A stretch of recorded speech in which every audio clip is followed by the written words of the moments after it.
स्वागत है आपका ऑनलाइन क्लास में। फिजिक्स का चैप्टर प्रकाश का अपवर्तन हम पढ़ रहे हैं और प्रकाश के अपवर्तन में आज हमको पढ़ना है अपवर्तनांक। अपवर्तनांक का डेफिनेशन हम पहले भी पढ़े हैं और आज भी पढ़ रहे हैं, लेकिन आज अपवर्तनांक का हम थोड़ा सा विस्तृत अध्ययन करेंगे। अपवर्तन सबसे ही अपवर्तनांक बना है।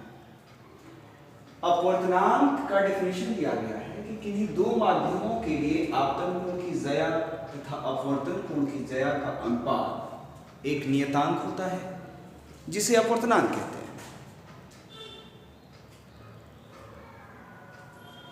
इसका एक संकेत दिया गया है, यहां पर देख रहे हैं ना,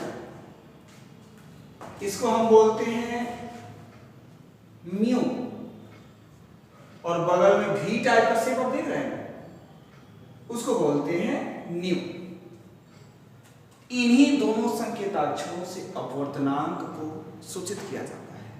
अपवर्तनांक का संकेत यही है। अपवर्तनांक का फॉर्मूला भी लिखा गया, आई मतलब आपतन कोण, एंगल ऑफ इंसिडेंस, उसका साइन ऊपर और आर मतलब एंगल ऑफ रिफ्रैक्शन यानी कि अपवर्तन कोण, इसका साइन नीचे। त्रिकोणमिति चैप्टर में आप साइन पढ़े, तो साइन आपतन कोण और साइन अपवर्तन कोण दोनों का जो अनुपात निकलता है उसी को हम अपवर्तनांक कहते हैं। अब अपवर्तनांक में कभी कभी हमेशा हवा से ही कांच में और हवा से ही पानी में नहीं जाता है। जब अगर लिखा हो ऐसे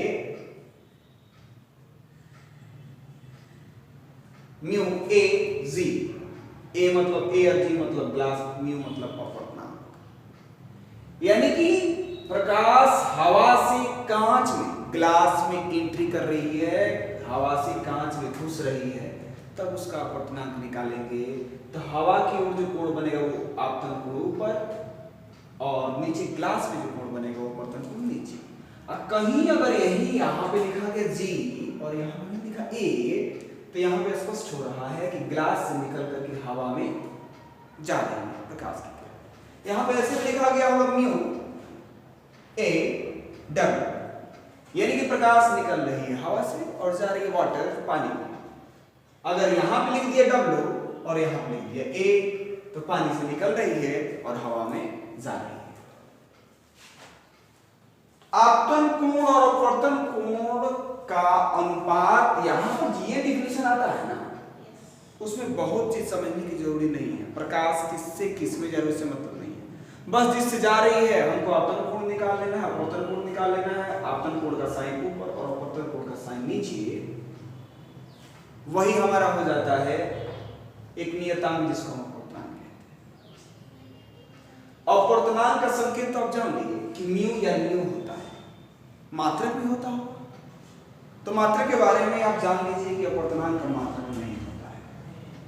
अपवर्तनांक का मात्रक इसलिए नहीं होता है कि अपवर्तनांक पहले ही बोला जा रहा है कि आपतन कोण की ज्या तथा अपवर्तन कोण की ज्या का अनुपात एक नियतांक, नियत अंक होता है जो कोई बदलता नहीं है, इसीलिए उसका कोई मात्रक नहीं होता। मीटर में, सेंटीमीटर में, घंटा में, मिनट में, इसमें नहीं होता है, क्योंकि एक नियतांक होता है, पहले ही सब फिक्स है, उसको मापने के लिए कोई मात्रक नहीं चाहिए। आगे बोल रहा है, एक और चीज जान लीजिए कि अपवर्तनांक जो होता है ना, वो अपवर्तन कोण पे डिपेंड नहीं करता है। पार्श्विक विस्थापन आपको बताया गया था कि आपतन कोण ज्यादा होगा तो पार्श्विक विस्थापन ज्यादा होगा, लेकिन अपवर्तनांक का जो मतलब है वो आपतन कोण पे डिपेंड नहीं करता है। आपतन कोण जितना बढ़ेगा अपवर्तन कोण भी बढ़ जाता है। अपवर्तन कोण भी वो मैनेज कर लेता है, यहाँ पे आपतन कोण और अपवर्तन कोण, तो अपवर्तन कोण से आपतन कोण से इस अपवर्तनांक में कोई डिस्टरबेंस नहीं आती है। अपवर्तनांक को डिस्टरबेंस करने वाली एक चीज है कि वो प्रकाश की प्रकृति पर निर्भर करता है और उस पदार्थ की प्रकृति पे जिसमें प्रकाश एंट्री मार रहा है हवा से कांच में, तो कांच के नेचर पे डिपेंड करता है कि अपवर्तनांक कैसा हो। इसको आपतन कोण से कोई लेना देना नहीं। एक और डेफिनेशन आप जान लेंगे सस्ते में, और साइन आई साइन आर का मतलब समझ में नहीं आता है, शॉर्टकट एक डेफिनेशन आपको बता रहे हैं कि अगर दो माध्यमों के बीच का अपवर्तनांक निकालना है दो माध्यम बोल रहा है। अगर क्लियर कर दिया कि हवा से कांच में प्रकाश एंट्री कर रही है तो इसका अपवर्तनांक निकालने का एक और तरीका हम बता देते हैं। किससे आई? हवा से, तो हवा में प्रकाश की चाल को ऊपर रख देंगे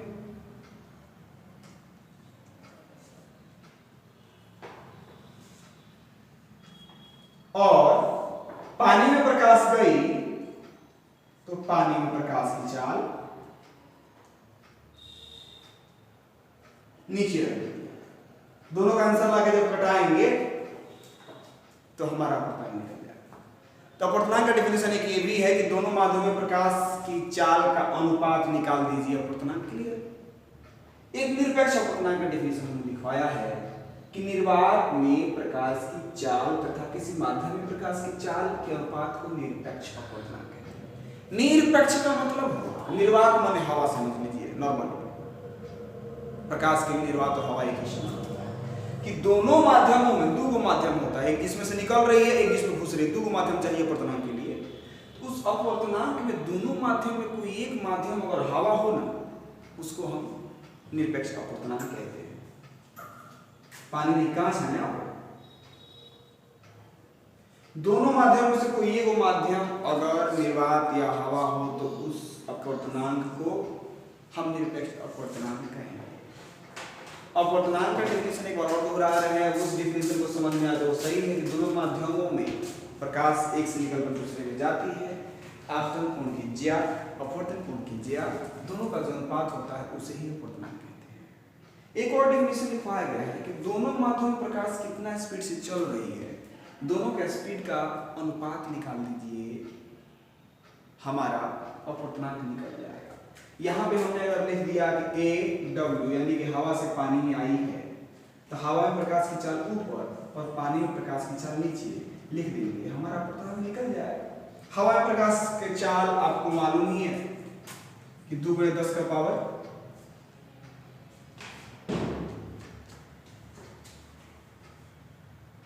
3 × 10 का पावर मीटर प्रति सेकंड, और नीचे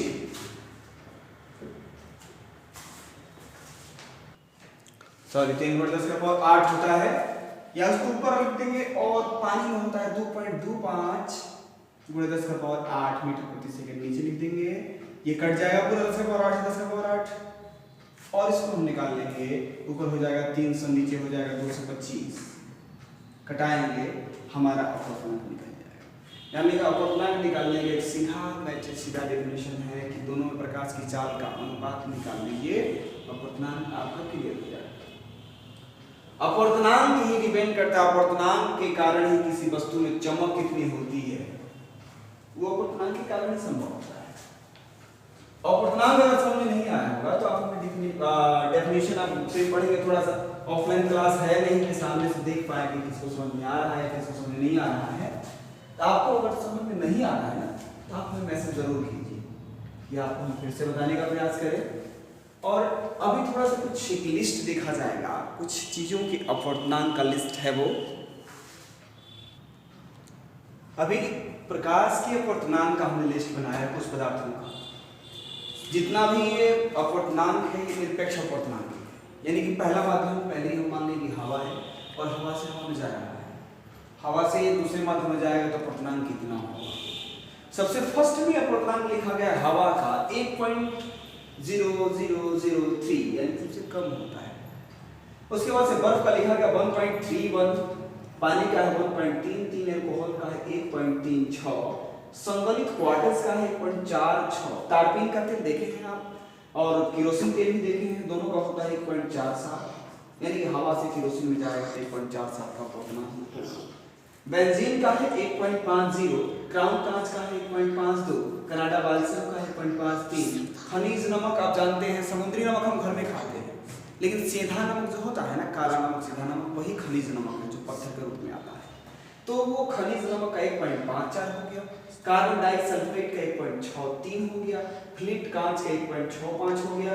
ये रूबी, मणिक, नीलम, हीरा, ये सब चीज पत्थर है, अंगूठी वगैरह में पहने जाते हैं। हीरा के तो गहने ही बनते हैं, नीलम हाथ में पहना जाता है, मणिक भी पहना जाता है। तो मणिक का होता है 1.71, नीलम का होता है 1.77, हीरा का होता है 2.4।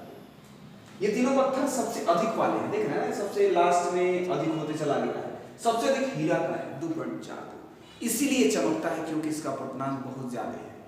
तो हीरा के अपवर्तनांक अधिक होने के कारण ही चमकना। मामला क्या है ये हम पढ़ेंगे इस चैप्टर में लास्ट में, हीरा चमकता है। लेकिन अभी मोटा मोटी इतना जानिए कि हीरा का अपवर्तनांक बहुत ज्यादा होता है, इसीलिए हीरा चमकता है। उससे थोड़ा बहुत नीलम होता है, उससे कम 1.71 होता है रूबी का, ये भी चमकता है। और इसमें कुछ चीज आप बहुत बेहतर तरीके से जानते हैं। हीरा आप देखेंगे, फोटो में देखे होंगे, नीलम ही आप कोई पहनता हो, आप देखे होंगे। आप हवा जानते हैं, बर्फ जानते हैं, पानी जानते हैं, अल्कोहल भी जानते हैं, जो कच्चे में दारू वगैरह में यूज किया जाता है बनाने के लिए, तारपीन का तेल, केरोसिन का तेल, ये सब भी जानते हैं, खनिज नमक भी जानते हैं। जो चीज़ आप नहीं जान पाए हैं उस चीज़ों को मोबाइल पर सर्च कीजिए, फोटो सामने आ जाए। कुछ चीज़, बहुत ऐसी चीज़ है जो हम भी नहीं देखे और आप भी नहीं देखे, इन चीज़ों की लिस्ट में। बस हमें जानना था कि इन पदार्थों का अपवर्तनांक क्या होता है, हमने जान लिया है। एक ने ऐसे जाना है कि सबसे अधिक अगर अपवर्तनांक हीरा का है इस लिस्ट में, सबसे कम हवा का है। अपवर्तनांक के लिए जो लिस्ट है इसको आप याद कर लेंगे तो बहुत बेहतर होगा आपके लिए। और इसी के साथ आज की वीडियो यहीं पे रोकी जाएगी, बाकी के लिए